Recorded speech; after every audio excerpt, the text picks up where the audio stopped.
Welcome in, everybody. It is Monday, March 23rd, 7:41 a.m. Eastern, and I want to talk about something that is curious, something that I've been saying with respect to Sheriff Nanos, and it was brought to the my attention last night by an expert, we shall say. I was watching the interview room. Boy, oh boy, that was a bombshell. Amazing job, Chris and Karen. Thank you for those of you that missed it. I want to just talk a little bit about Karen. Karen is a journalist. Uh, Chris is the director of the Cold Case Foundation, very much like what we do with the FIME group. Um, and then at the end of this, I'm going to tell you what happened in the FIME group after we talk about this. It's not going to be a long video today because my grandson is coming. But what I learned at the meeting at the FIME group yesterday, and for those of you that listened to my debates about what to do, thank you for your patience. I'll talk about what happened to me after in that meeting and afterwards, and what the decision has been to go forward. So I'll tell you that after this, but I want to make this really, really important point. I mean, Chris does a brilliant, and Karen, a brilliant job. You've got to go watch the last night's interview room. In fact, Chris explains motive. They talk about motive. And something that, given the name of this channel,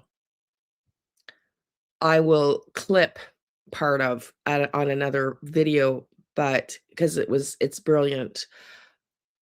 But he also goes through just like his analytics on his thought process behind who had motive and the date. Wow. Things he says, if you listen carefully, I align with and have said pretty much very similar things, with exception that he thinks Nancy's no longer alive. And I know a lot of people think that's crazy, but my theory is slightly different from his on that. And but that's about it. That's wild. He goes through why February 1st in the motive. And I'm going to get to after this. I just want to give you a little bit of what he says in this last night's live, because it was just brilliant in my opinion. And they talk about motive and why February 1st. And his answer is stellar, because he talks about the emotion behind the motive and why there would be a high level of association with the person being targeted. In other words, Nancy being specifically targeted, and the emotion that would be involved with a crime like this. And he talks about the jealousy and a younger sister and an older sister going to report the Olympics. And so I'll leave you with that, and you can string together your thoughts on that and then go check it out, because it was absolutely brilliant. But what I want to show now is what I've been saying, and maybe giving Nanos, a little bit too much credit, but because, I think he's bumbled the case. But at the same time, I've been saying, is he trying to control the narrative with all his spinning and confusing statements?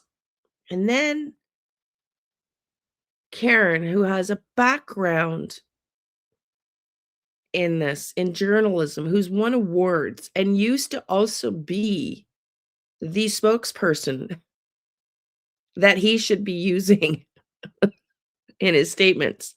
So she comes with a wealth of experience. And listen to what she says. Questions that we all have. From a journalist perspective, I'm seeing a controlling of the narrative. And we've actually seen this really from day one of this case. But what's interesting is the new statement that was put out by Savannah Guthrie and her family yesterday on Saturday. It did seem and like there was some controlling of the narrative, but that's just my perspective. And we can read that. I can go through and read that and kind of just tell you why I think there is some controlling going on here.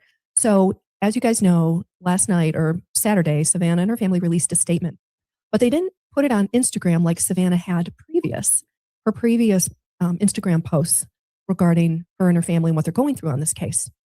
She released a written statement, and it went to the local Tucson NBC affiliate, KVOA, and I believe also the Today Show, NBC Today Show. Thank you, Ms. Teach. Appreciate it. And so my question was, well, why wasn't that released to everybody?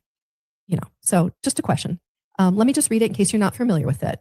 It says, we continue to believe it is Tucson. I want to say Tucsonians. It's Tucson. Tucsonans. Thank you. That was a don't ask me. Tough. Oh my goodness. She knows better than to ask me. And the greater Southern Arizona community that hold the key to finding resolution in this case. It goes on. It says, someone knows something. It's possible a member of this community has information that they don't even realize is significant. We hope people search their memories, especially around the key timelines of January 31st and the early morning hours of February 1, as well as the late evening of January 11th. Put a pin in that. We're going to come back to that. It goes on. It says, we desperately ask this community for renewed attention to our mom's case. Please consult camera footage, journal notes, text messages, observations, or conversations that in retrospect may hold significance. No detail is too small. It may be the key. We cannot grieve. We can only ache and wonder. Our focus is solely on finding her, Nancy, and bringing her home. We want to celebrate her beautiful and courageous life, but we cannot do that until she is brought to a final place of rest. And the statement is signed, the Guthrie family, specifically listing Cameron and Christine. For the first time, were introduced, if you will, to Cameron, his wife, Annie and Tommaso, and Savannah and Michael. So as a journalist, a couple of questions that I had was, why did Savannah only release her statement to NBC and NBC affiliates and not to all the media? We don't know. But is there an attempt to control the narrative? And that's a valid question. I think it's a valid question. Absolutely. But what, in your experience, and your experience in the chat, guys, what brings you to, because you're the first one to notice that, hey, it seems like there's a specific channel that they were going to. And I hear tonight the sheriff was covering his butt by talking to Brian Enton on News Nation. What do you think? Well, I'm glad that he did, because for the last several weeks, Sheriff Nanos has only given interviews to NBC or an NBC affiliate. And it's so obvious what he's doing. But we haven't seen that in other high profile cases like this. So, I'm glad that the sheriff is understanding you cannot release information one tidbit at a time to preferred news outlets. You have to release it to everybody. I've never seen that. I'm a former PIO. I did that job for many years, and no way would we have released information just to one or two media. You have to give it to everybody at the same time. Thank you, Barbara Ann. I appreciate that. So it's a valid question. We're asking the question, is there an attempt or an ongoing attempt to control the narrative with this case? The longer it stretches out is unsolved.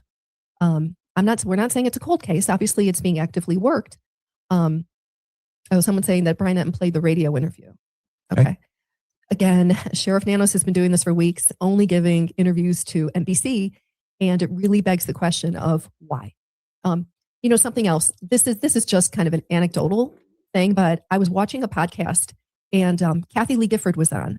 Now, as you guys may or may not know, she was like the queen of the Today Show years back. Now listen to this. The premise for this video. Listen up. That was, she was on. Apparently, she's good friends with Savannah. She said that she's been texting Savannah throughout this whole ordeal. But Kathy Lee said on this recent podcast that she was asked by the family, Savannah's family, not to go on any TV shows and talk about the case. Which is kind of weird. What? It struck me as like, well, wait a minute. Why? First of all, Kathy Lee Gifford isn't going to have any kind of inside information. But why would she have been asked not to talk about the case publicly From a friend. from a friend when it's unsolved? And you've got a statement from the family as recent as last night saying that somebody knows something, please come forward. And Now, Darla, of course, the family's remarks were geared towards people. and Darla's saying, I saw that, Karen, toxic environment. So I'm going to pause here and I'm going to let her talk, but I want you to think about, if I pull that video up that they did the interview on for News for Tucson, KVOA TV, Bring Her Home, which I'll show you in a second. That video where this statement that Karen just read to you was embedded in that video that Savannah and Cameron and Annie apparently released for the radio station. I'm not saying 40,000 views is not a lot. Trust me, I'd die to have 40,000 views in any video I did. But maybe that was a wrong choice of words, but I'd be happy. And any family of a missing loved one should be happy. But instead, they allowed the sheriff to drive away the media. They went and did this family parade, if you will, down to the memorial, down the laneway to the memorial site, knowing they were being photographed. Didn't even address Brian Ensign, I believe was the one taping it. Didn't even address him. Didn't make a statement. Why? Why would Savannah Guthrie not be out there speaking more often? Could it be trauma? It could be. It could be. Could be trauma. But it's odd. And a lot of people have been commenting. Let's listen in some more.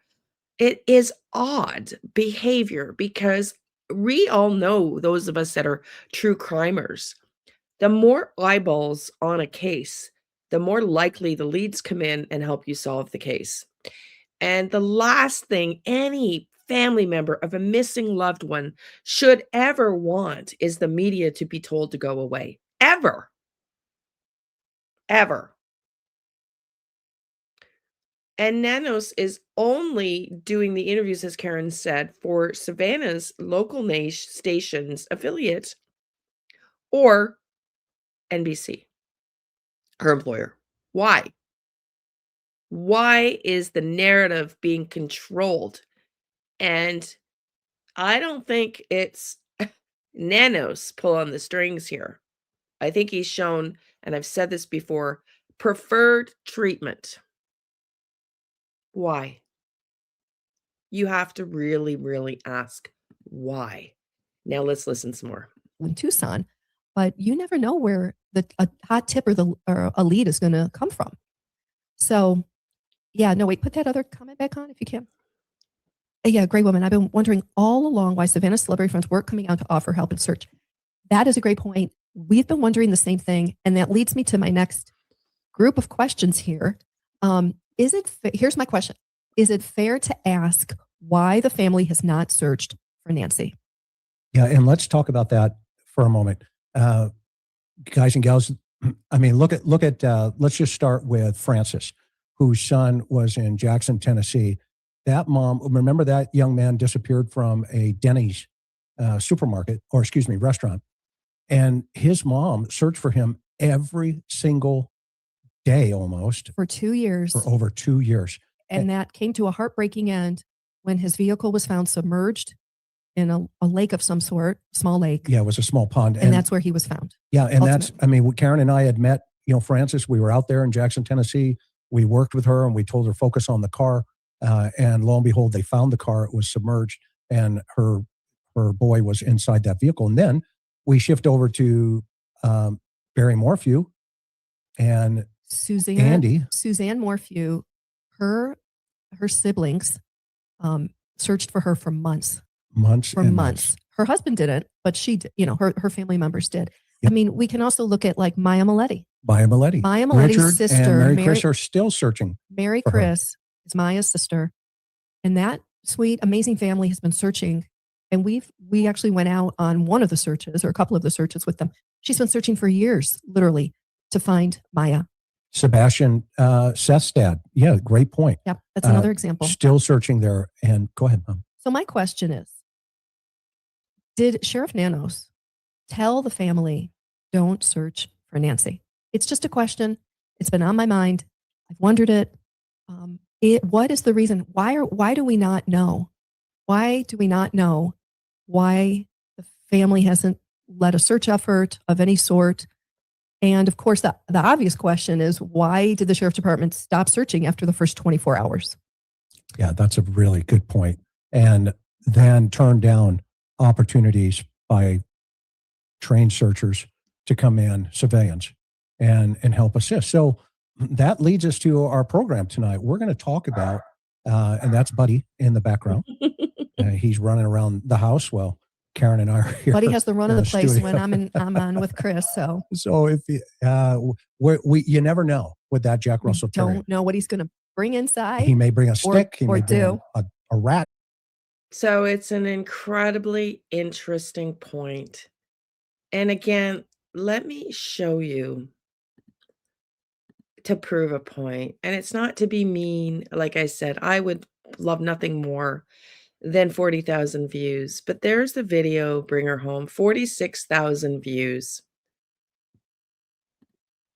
46,000 views a day ago, where this statement was embedded in this film. And man, oh man, I mean, Ashley Banfield, Brian Enton could have had 10 times those views. It's interesting.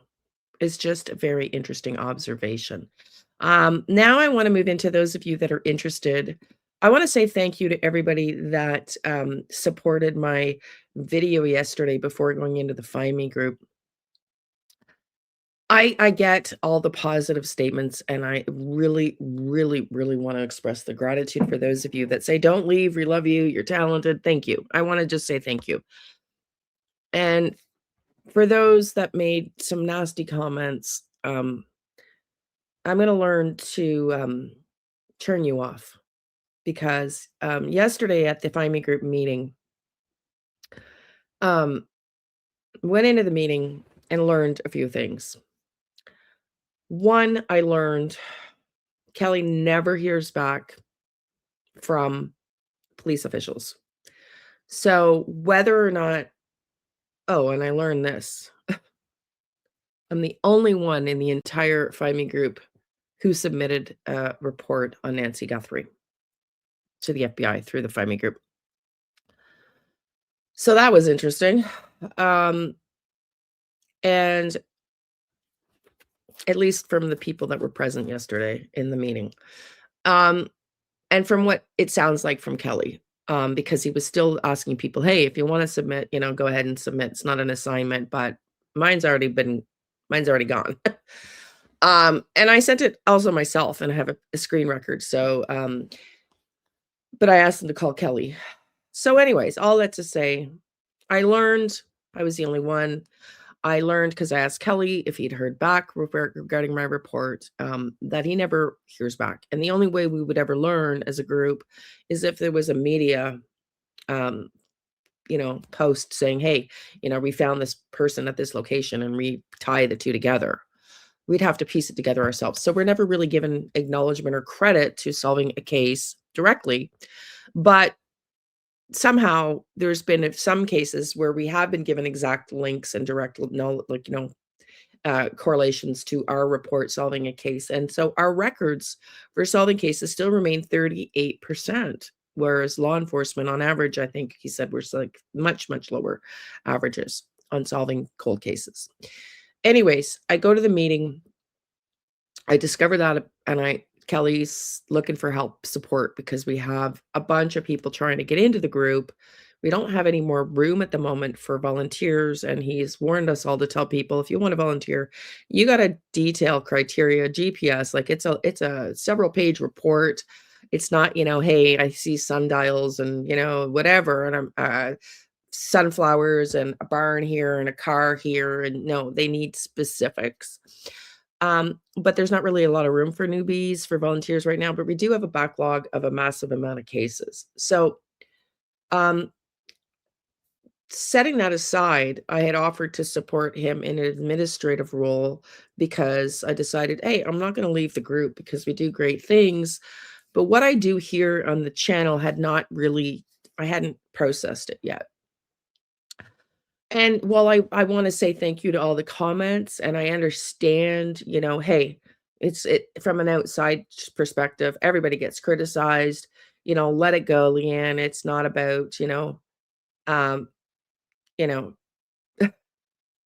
um, I need counseling and all these other things. Like, holy crap, people. If you have a problem with me being authentic and talking to my audience, some people that I feel like I owe an explanation to from the beginning, those are the kind of people I don't want here, get counseling, we don't need to hear your victim. I'm also a teacher. And if what I went through can help other people who have also had familial issues with their parents or loved ones being taken for granted of through my experience and my trauma, I'm here to talk about it, and I'm going to learn to just disengage with the haters. But that's not really what my debate was about. Okay. That's not really what my debate was about. It's about wanting to make an impact and knowing that the hard work and the sleepless nights, like I was up last night, I didn't sleep very well. Okay. Thinking about the case, waking up from a dream, thinking about the case, like it's just wild. This work can really, when you put the effort in to try to want to find solutions and report something, it's like me wanting to solve a case. And so I'm going to have to shift my perspective in here. And I've decided, since submitting a report through the Find Me group, a known person, and Kelly has the lead investigator's numbers in this case, and still to know that the outcome is never going to be, hey, you guys helped us solve this case. I am not going forward going to ever support reporting myself case findings to police unless I go through the Find Me group. I've made that decision because I need to preserve myself and my own, can I make an impact here? And I need to reframe how much pressure I put on myself to solve a case. And that's about me, not you all. And so it was really interesting though. I did the UFO journal. I did the UFO missing gentleman last night's video. And after the Find Me group, I decided I was going to report on that, just report on it. Um, but I wanted to, as I promised you all, tap into the energy and see. I just wanted to try to see if I pick something up because I don't normally get information that when I seek it out, it normally comes to me. Well, as I'm getting ready to tap into that energy, don't I get a coaching moment from my guides? And I won't give you the whole thing, but I start to tap in to use my meditation with the music in the background, like I always do before getting energy on a case that we work on, like with the Find Me group. And it's just processing the way I would do for a case for the Find Me group. And then the music, my phone's up here, the music changes like on its own.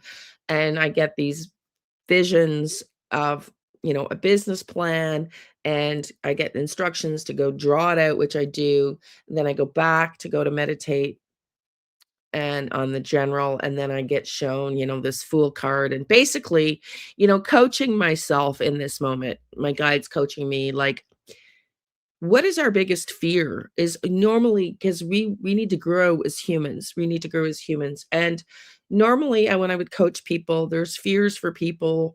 We all have fears of some sort based on whatever experience we've had. And normally those are the fears that hold us back. And so it's like facing the fear and jumping and doing it anyway, basically was the message. I came into this out of necessity on YouTube. I've been very straightforward about that. I didn't choose to be here and doing this. And so for me, it was a very different, having been a business coach for years, having a plan, have a decision, I didn't do all those things. I just jumped in because I had to with my dad. And so I was shown the plan and it was all laid out. It was really cool. And it's like you decide. I have to decide in this moment because it's my karmic return, Saturn return, who I choose to be. And so I chose to find the fear and feel the fear and do it anyway. And that is exposing myself to the vitriol, to the hate, to the comments, and relieving myself of the pressure to not be the one that has to come up here and solve every case for you all. So I will be up here using my intuition, but I'm not going to proclaim to be here solving every case. And I'm going to remove that pressure from myself, and I'm going to maybe add some tarot occasionally, because for me and I was putting the pressure on myself not to do tarot because it just feels too light to deal with these cases, but I also need to step back and lighten the mood a little bit. And so I'm going to set some barriers for myself, change my mindset, not come to you like expecting to solve the case, knowing that I will never reach out to police ever again unless it's through the Find Me group towards solving a case if I get hits, because we just don't hear back. And so I have to let that go unless somebody said, let it be in God's hands, that somehow I'm maybe doing some work by spreading the light and the prayers. Hopefully we'll get back onto that. We used to do prayers on this channel. So that's my thing. I'm gonna just feel the fear and do it anyway. And then something really interesting happened. I went to tap into the general and I heard my guys, "Are you ready?" And unexpectedly in that video, I'll show it to you here, um, if you want to go check it out on my page. I had an overwhelming sense of his feelings of panic, the general, which, I wasn't anticipating. So I think it's ultimately up to us to choose. We all know this, but doing it and feeling the fear anyways sounds so much easier when you're in the outside position and you don't have the PTSD like I have and everything else. So I had to just learn in that moment, or choose rather, not learn, choose rather in that moment to let go of the story of my past. And who cares? Who cares if people are going to want to um, make fun and everything else. Hang on, I keep pulling up the wrong video. I'm not sure why it's doing this.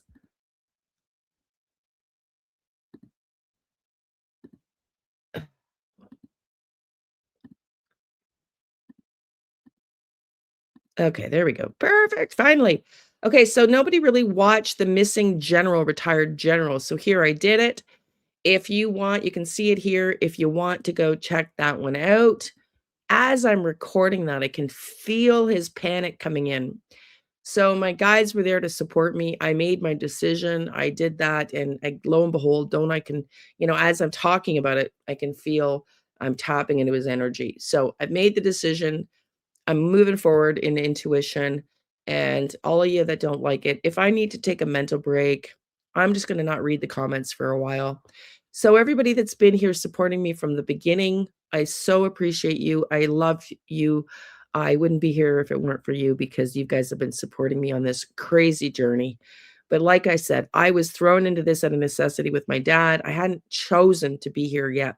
And it really was too much trauma and PTSD for me with my hypertension and everything else over the last couple of years to find my way out of a paper bag, let alone make a career decision. So I finally made the career decision, and this is what it is. And I drew out the business plan I was shown, and here we go. So this is what you're getting from me, with some boundaries. And if I need to take a step back, I'm just going to stop reading comments for a while. And if you're nasty, you're just going to get blocked and you're removed, because we're just doing high vibe here. So thank you for being here, everybody. I love and light. We will see you for more Nancy Guthrie and other cases. And let's pray that Nancy's come home. And again, ask yourself, why is the narrative being controlled? And go check out last night's interview with Chris, because it was just amazing. Cheers.